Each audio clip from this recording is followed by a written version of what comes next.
Buenas, buenas, ¿cómo están? Espero hayan tenido oportunidad de ver las clases asincrónicas del día de hoy. Y vamos a comenzar desde el tema de óptica ondulatoria. Desde hace muchos siglos, la gente se ha venido preguntando acerca de la luz, cuál es la naturaleza de la luz. Y tal vez la primera persona que realizó experimentos, curiosamente mientras estaba en cuarentena por una pandemia, fue Isaac Newton. Isaac Newton fue un científico que tuvo un gran impacto en lo que sabemos hoy en día acerca de la física, y él propuso lo que se conoce como teoría corpuscular de la luz. La teoría corpuscular de la luz lo que propone es que la luz está formada por partículas, es decir, está formada por entidades, eh, entidades microscópicas, corpusculares, a las cuales él llamó fotones.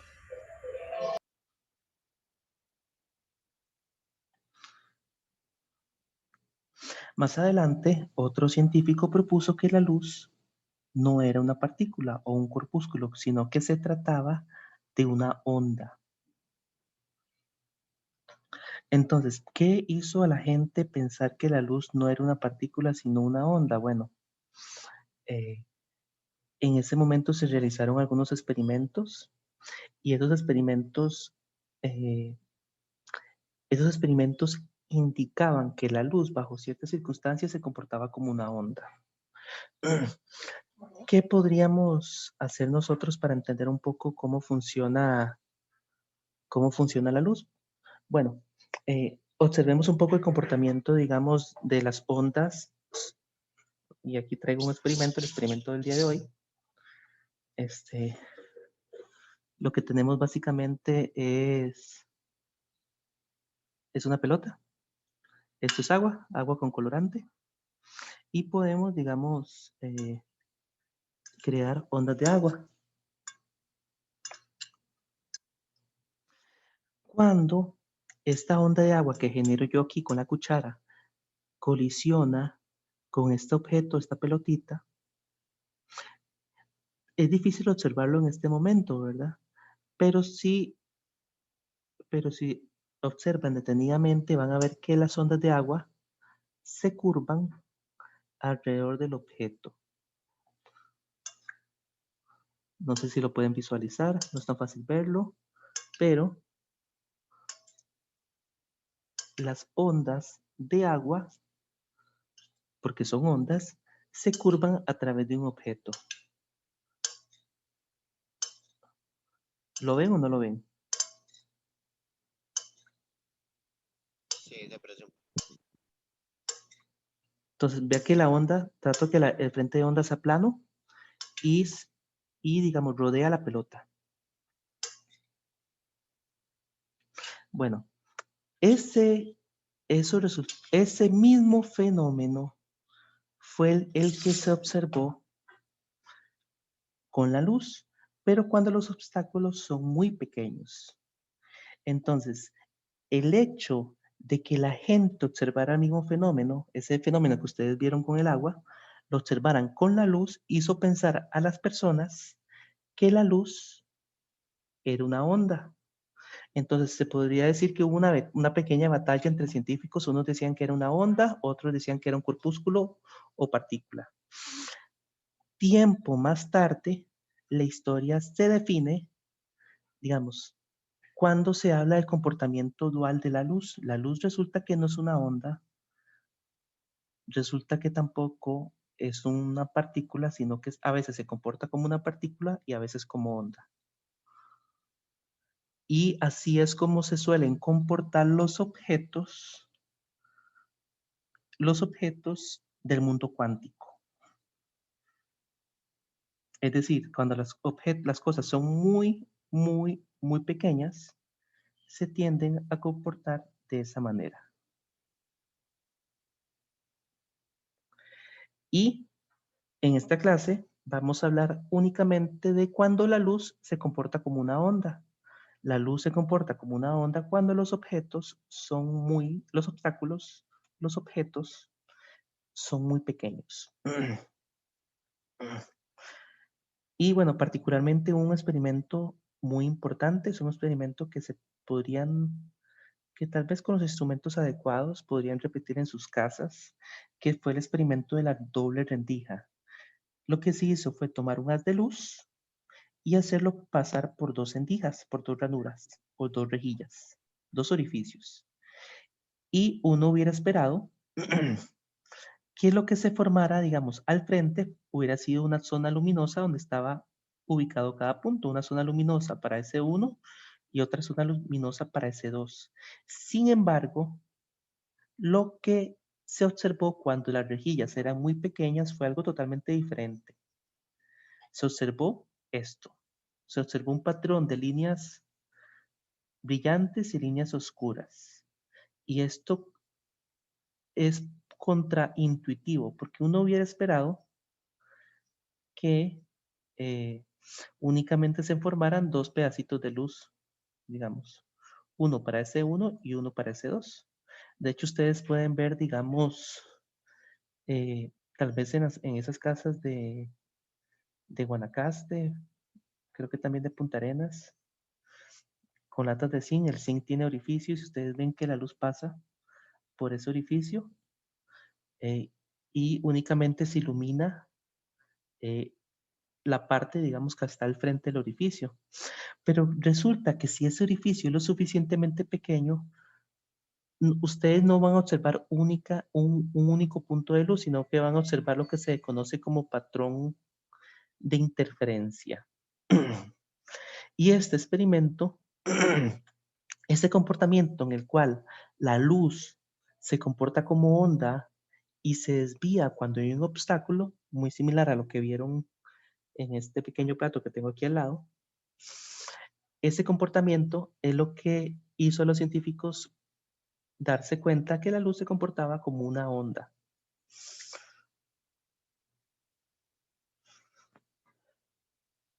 Entonces, este experimento, ¿por qué la luz forma esos patrones? Podríamos decir de cierta forma que la luz como que se curva, y en efecto la luz se curva, se comporta como una onda. Eso ocurre únicamente cuando los orificios son muy, muy pequeños, entonces no es fácil de observar.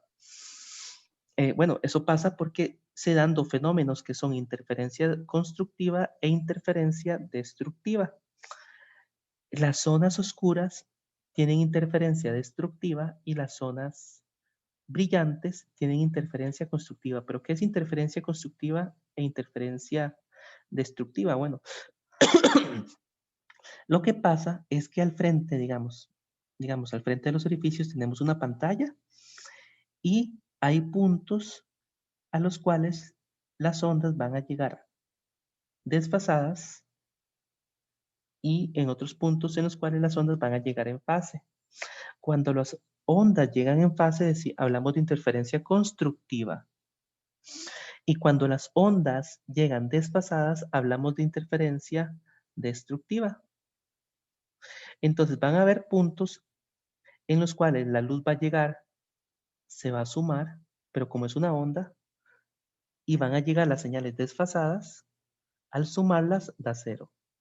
Eso podríamos entenderlo, digamos, si analizamos un poco cómo es una onda luminosa. Analicémoslo un poco para entenderlo un poco mejor. Este,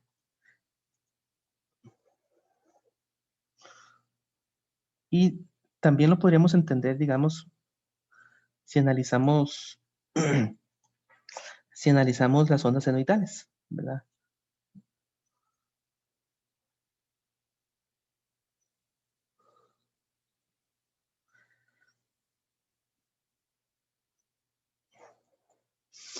Vamos a buscar una imagen de una onda senoidal.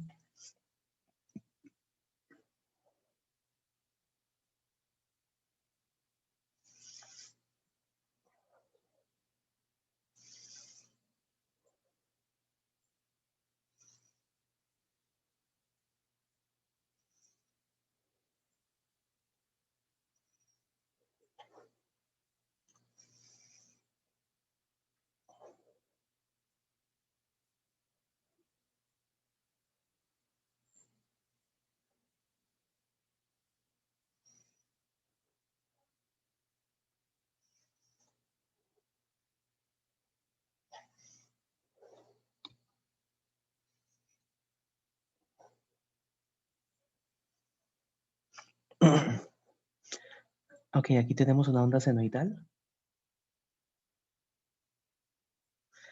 Y supongamos que dos ondas senoidales llegan en fase y se suman.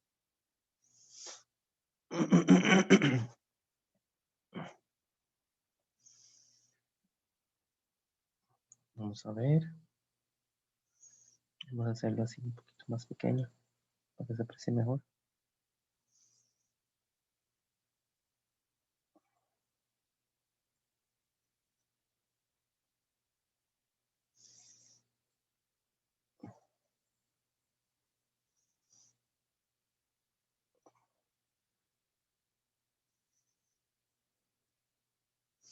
Ok, si dos ondas llegan en fase y las sumamos, nótese cómo si sumamos estas dos señales, nos quedaría una onda senoidal pero de mayor amplitud. Pero si las sumamos desfasadas, digamos de esta forma, desfasadas 180 grados, van a ver que si se suma, por ejemplo, esta onda, que aquí tiene un valor negativo, con esta onda que tiene aquí un valor positivo, nos daría 0. Entonces, es por eso que ocurre la interferencia constructiva y destructiva. Hay puntos en los cuales la luz va a recorrer mayor distancia y va a hacer que las ondas se desfasen.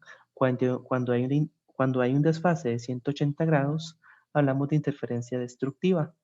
Cuando están en fase, hablamos de interferencia constructiva. Es por eso que se produce este fenómeno.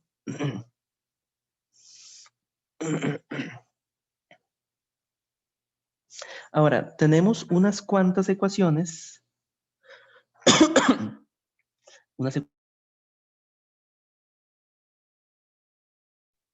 Tenemos unas cuantas ecuaciones muy, muy sencillas que nos permiten entender el comportamiento de la interferencia.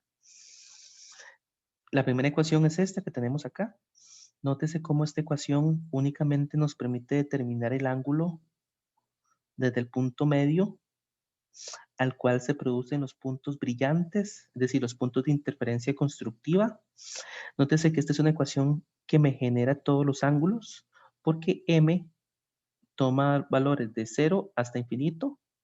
Bueno, en realidad de valores enteros de menos infinito a infinito. Si tomamos valores positivos, son los ángulos de arriba, y si tomamos valores negativos, son los ángulos de abajo. Entonces, esta sencilla ecuación, cuando despejamos este ángulo, me determina el ángulo al cual ocurre la interferencia constructiva. Esta es una ecuación. Ahora, la otra ecuación nos permite determinar los ángulos a los cuales ocurre la interferencia destructiva. Una ecuación parecida con unos pequeños cambios. Nótese que en lugar de m tenemos m más un medio, y m toma también valores que van de menos infinito a infinito, valores enteros que van de menos infinito a infinito. Nótese que nosotros, si despejamos este ángulo, determinamos los ángulos a los que ocurre la interferencia destructiva, es decir, los ángulos donde tenemos los puntos más oscuros. Y de trigonometría podemos relacionar dos variables. Podemos relacionar la distancia entre las ranuras y la pantalla con la distancia desde el centro a la que ocurre, ya sea el mínimo o máximo, ya sea el punto de interferencia constructiva o el punto de interferencia destructiva. A los puntos de interferencia constructiva se les denomina máximos, y a los puntos de interferencia destructiva se les denomina mínimos. Y al valor de m se le denomina número de orden de la franja.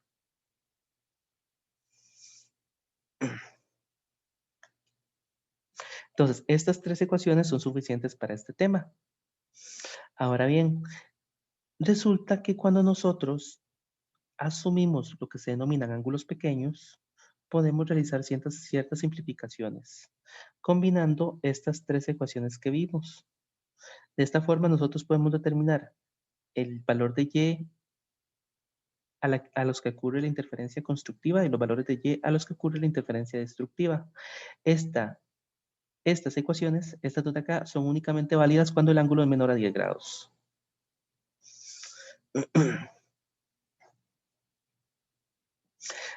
tenemos una ecuación adicional que nos permite determinar la intensidad del patrón de interferencia, es decir, la cantidad de luz asociada a cada uno de los ángulos. Y tenemos la correspondiente ecuación cuando los ángulos los suponemos pequeños. Ahora bien, ese fue el fenómeno de interferencia. Ahora, ¿qué patrón se forma si en lugar de dos rendijas tenemos solamente una? Bueno, eso resulta que uno esperaría que si tenemos solamente un orificio, no se formará ningún patrón de difracción, únicamente viéramos un punto de luz en la pantalla. Bueno, como ustedes pudieron ver en el experimento que hicimos con el agua coloreada, la luz se tiende a curvar alrededor de los objetos. Este fenómeno donde la luz se curva alrededor de los objetos es el que vamos a llamar difracción. Entonces, aunque tengamos únicamente un obstáculo, un orificio, siempre se va a observar un patrón. Si tenemos un orificio, a ese patrón le llamamos patrón de difracción.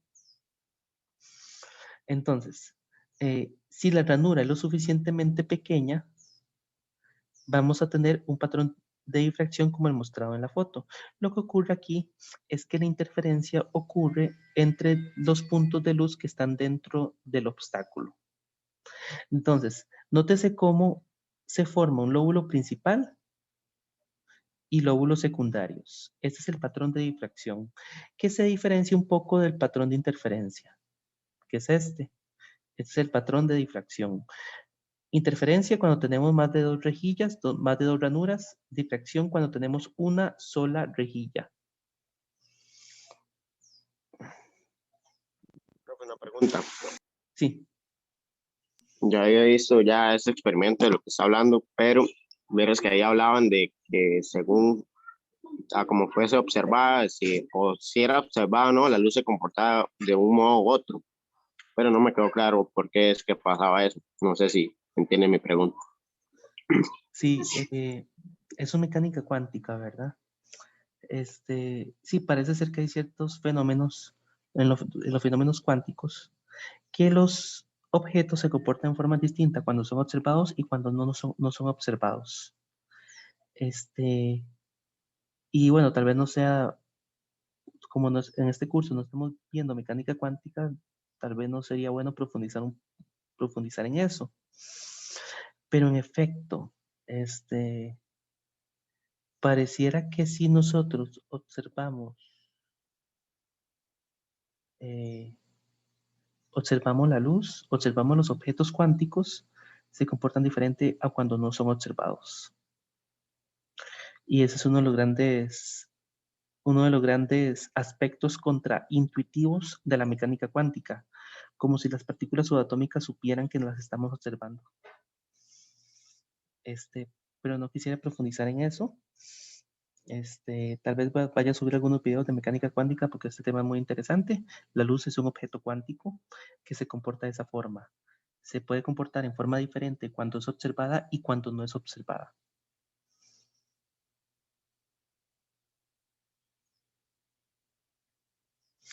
Pero bueno, no voy a profundizar en esa parte de mecánica cuántica, sí les voy a subir tal vez un par de videos. Pero en efecto, estos experimentos que se realizan con la luz pueden comportar diferente cuando son observados y cuando no lo son. Y eso resulta ser muy interesante.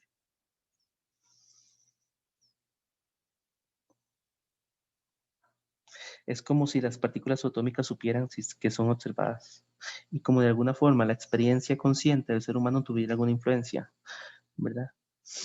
Pero eso es mecánica cuántica. Profe, gracias.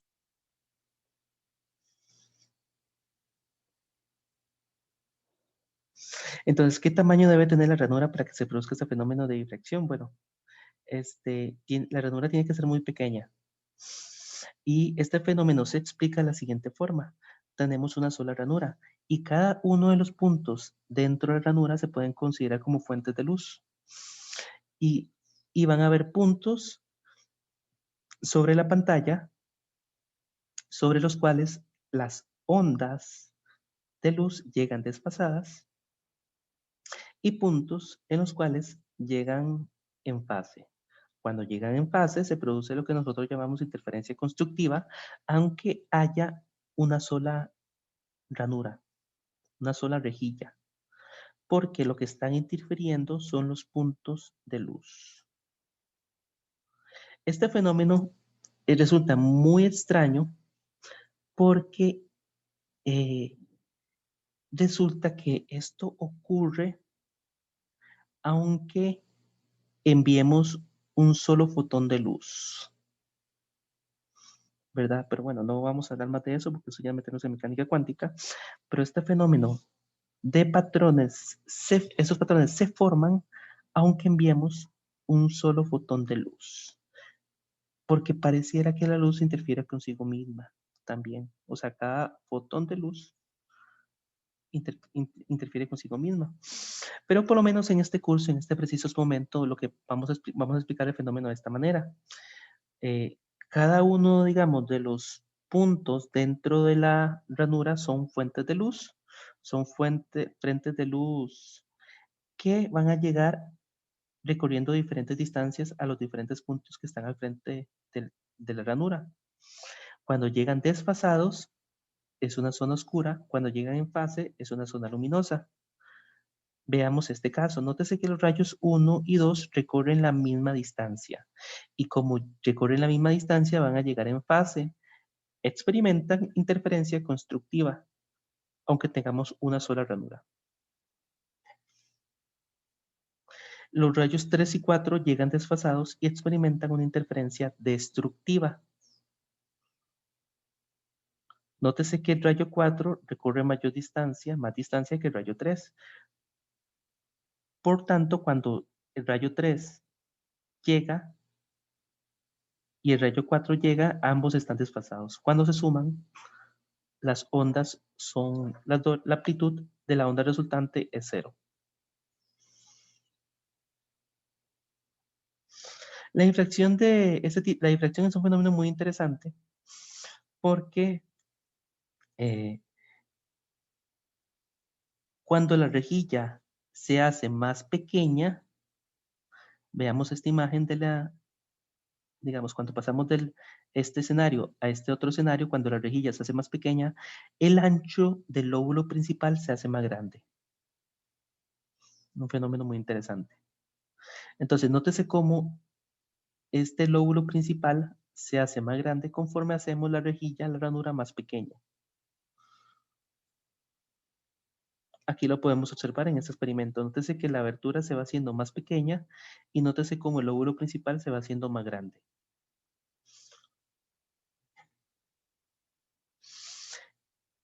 Este fenómeno que estamos analizando, cuando llega, digamos, un frente de onda plano a un solo orificio, tenemos aquí una pantalla, este fenómeno se conoce como difracción de Fraunhofer. Y si nosotros tenemos dos rejillas, como es este caso, y estas rejillas tienen el tamaño adecuado, aquí podemos, en el mundo real, digamos, vamos a tener el fenómeno de interferencia y también tenemos el fenómeno de difracción. Son dos fenómenos que se van a superponer. Por lo que tendrían que combinar todas estas ecuaciones para poder obtener los patrones de interferencia y de difracción. Ahora, la difracción afortunadamente tiene ecuaciones que son muy sencillas. Por ejemplo, la única ecuación que tenemos por acá es esta ecuación que nos permite calcular los ángulos en los que ocurren las zonas de oscuridad o los mínimos. Nótese que ese ángulo va a depender de m, que es el orden de la franja, lambda, que es la longitud de onda que se está utilizando, y a, que a es el ancho de la ranura. Y podemos calcular también la intensidad de la luz en el patrón de difracción utilizando esta ecuación. Estos son los fenómenos de difracción e interferencia. Aquí tengo una práctica que seguramente voy a estar resolviendo la siguiente semana. Y los insto, para los que no han visto las clases asincrónicas, que tienen que verlas. Fueron preparadas por amigos míos, físicos. Entonces los insto a que vean esas clases que están muy bien hechas, la clase asincrónica de formación de imágenes y la clase eh, asincrónica de formación, de óptica ondulatoria, donde se profundiza también en estos conceptos. También la práctica que aparece acá, la vamos a explicar la semana anterior, pero se las voy a dejar por acá para que la vayan estudiando. Eso sería la clase sincrónica de hoy. Es una clase sincrónica corta, pero que se complementó con 2 clases asincrónicas de 2 temas importantes. Y eso sería todo lo del día de hoy. Profe, ¿podría subir esta presentación al campus, por Sí, favor? yo ahorita la subo.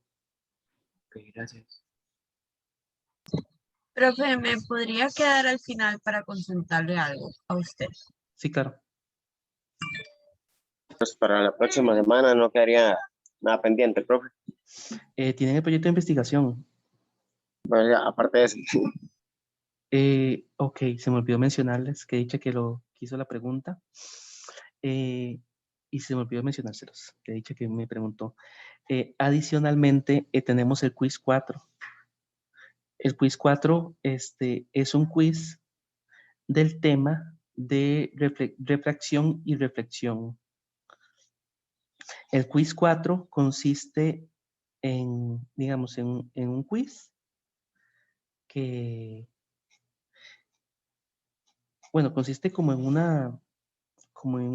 un pool de como 30 preguntas que se generan en forma automática. Digamos, ese es el pool, ¿verdad? El banco de preguntas, pero a ustedes únicamente se les va a hacer 2 preguntas, para las cuales tienen 2 minutos. Ese es el quiz 4. Entonces veamos rápidamente eso, revisemos eso rápidamente porque se me olvidó mencionárselos.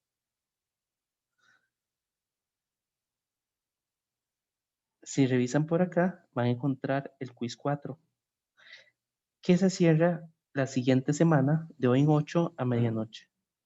El quiz 4 consiste en 2 preguntas conceptuales.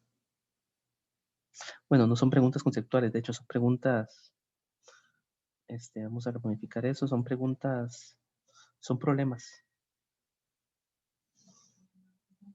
Pero entonces son 20 minutos, no 2 minutos. Correcto, son 20 minutos para resolver los dos problemas.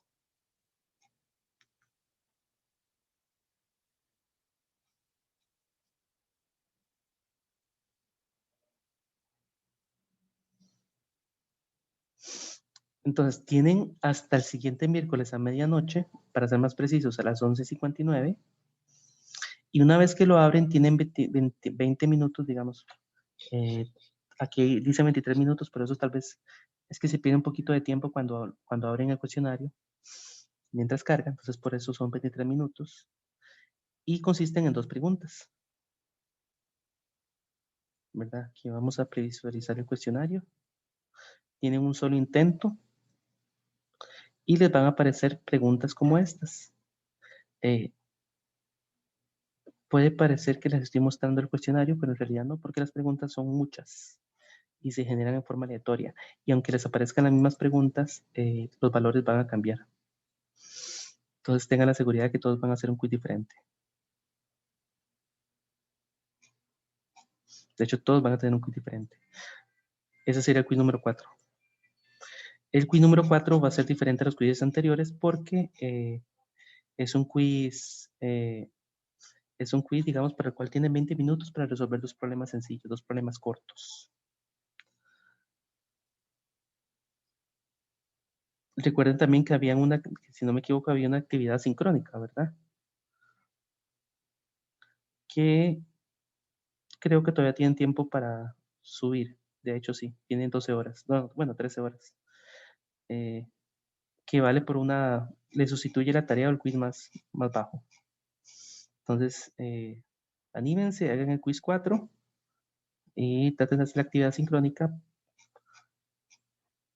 para, en caso de que no les vaya bien el quiz, tienen esa alternativa. ¿Alguna pregunta? Pero bueno, profe, pura vida, más bien. Ok. Eso sería todo por el día de hoy. Una clase asincrónica bastante corta, pero quedan con 2 clases asincrónicas que son bastante largas. Son como 1 hora y 40 minutos entre las 2. Son de muy buena calidad, están muy bien hechas.